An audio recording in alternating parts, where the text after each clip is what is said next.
JK Yadav Films present DJ Manish Luxor.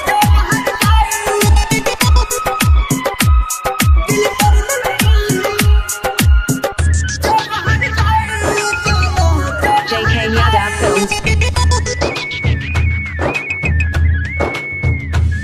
दिल तोड़ दे मुँह मोरे ले दिल तोड़ दे मुँह मोरे ले हमारा कहीं के पहराई जोग हर जाई जो ना जोग हर जाई दिल तोड़ दे मुँह मोरे ले दिल तोड़ दे मुँह मोरे ले हमारा कहीं के पहराई जोग हर जाई जो ना जोग हर जाई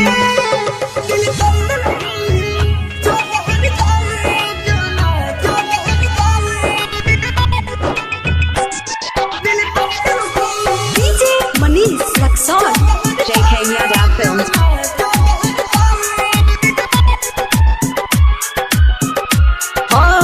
मांगने रही है प्यार हम कह के भगवान से छूट गए साथ हाथ हमारो जान से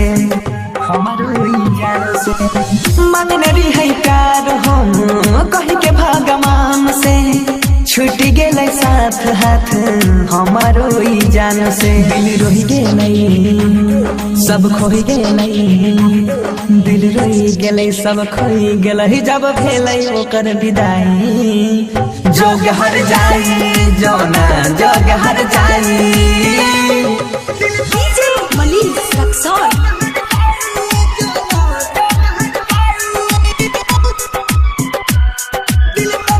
JK Yadav Films.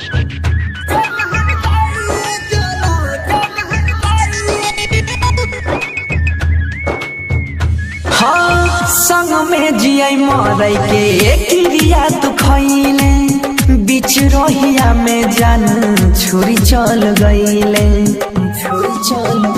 गे संग में जिया मरई के क्रिया तू खैले बीच रोहिया में हमारा छोरी चल गईले बनसीधर के सोनू सिंह के बनसीधर के सोनू सिंह के रब दिलही दिल में लगाई जोग हर जाई जो ना जोग हर जाई शांति रिकॉर्डिंग स्टूडियो राजा जनमानसी JK Yadav Films.